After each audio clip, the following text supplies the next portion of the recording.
Bonjour et bienvenue dans la série de reportages de la French Tech Pays Basque. Depuis 2020, notre association s'attelle à mettre en lumière les entreprises innovantes du territoire tout en créant de belles synergies entre elles et avec l'écosystème. Aujourd'hui, nous vous présentons Itaranis. Cette société, basée à Saint-Jean-de-Luz, conçoit et fabrique des produits dans le domaine des énergies renouvelables avec des produits français et recyclables. Leur premier produit, Alae, est une micro-éolienne équipée de voiles de bateau, destinée aussi bien au marché public que privé. Thibaut Heudier, le concepteur de cette éolienne et le fondateur d'Itaranis, nous raconte leur aventure. La création de Itaranis est venue de ma compréhension du problème écologique et énergétique, de l'approvisionnement surtout.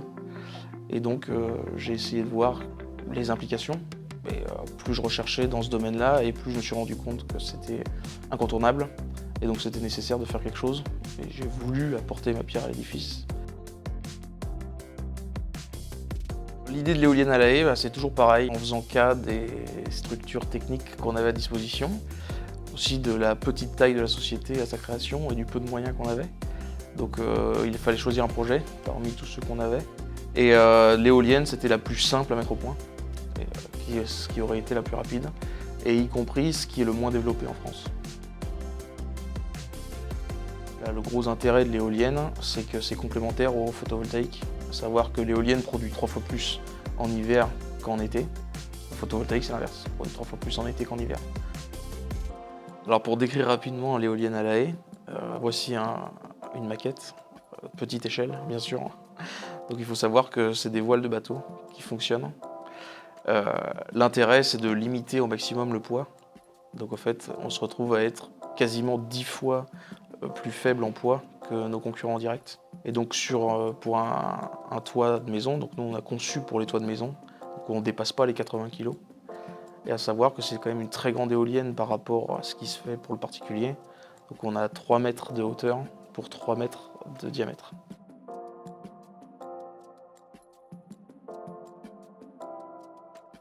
L'avantage pour les particuliers de disposer d'une éolienne, c'est dans un système de fonctionnement classique d'économiser beaucoup d'argent, savoir qu'elle fonctionne davantage en hiver quand on a les chauffages allumés, la lumière, etc. Et dans un cas où l'approvisionnement est complexe, ou dans une zone qui n'a pas le réseau disponible, ça permet d'aller chercher de l'autonomie. Nous travaillons en local pour la fabrication de l'éolienne, à savoir qu'à part les matières premières, donc des plaques d'aluminium et des tubes d'aluminium, sinon la totalité de l'éolienne est produite en France. Quand on dit produit, c'est non seulement assemblé, mais surtout usiné.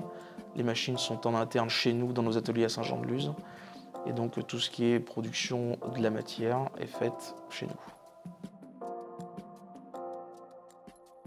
Le gros intérêt qu'on a, c'est de récupérer toutes les chutes d'usinage qu'on fait en aluminium, de les refondre et de refaire des pièces avec.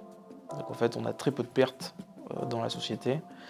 Identiques, les voiles que dans la production seront recyclées en interne.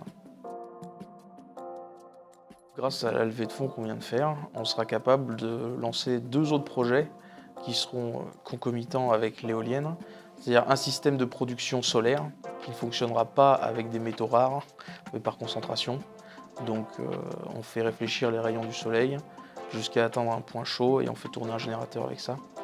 Donc l'intérêt, c'est qu'on utilisera une bonne partie des ressources qui sont déjà disponibles pour l'éolienne. Et après, le gros sujet qu'on va avoir et qui est nécessaire pour que le projet Itaranis ait un sens, c'est le stockage de l'énergie. Et donc nous, le vrai sujet, ce sera le développement du stockage par air comprimé de nos systèmes. Nous, on a rejoint la French Tech Pays Basque quasiment à sa création. Ça a surtout l'intérêt de nous faire rencontrer d'autres professionnels, parce que quand on se lance, on est quand même très seul, malgré le fait que nous, on était 3. Rencontrer d'autres professionnels qui sont à des stades différents d'avancement, ça permet quand même d'échanger pas mal de points de vue. Merci beaucoup Thibaut pour cet échange et pour nous avoir reçus hier dans vos ateliers à Saint-Jean-de-Luz. Si vous souhaitez en savoir plus sur le parcours de ce chef d'entreprise, je vous invite à écouter le podcast Les leaders inspirants de la French Tech Pays Basque, disponible sur toutes les plateformes d'écoute telles que Spotify, Deezer, etc. Merci également aux connecteurs de nous recevoir dans ce magnifique cadre de travail à Biarritz. Et je vous propose que l'on reste connecté pour suivre l'actualité de la French Tech Pays Basque. Rendez-vous sur nos réseaux sociaux dont les liens sont juste en dessous. Merci beaucoup, à bientôt.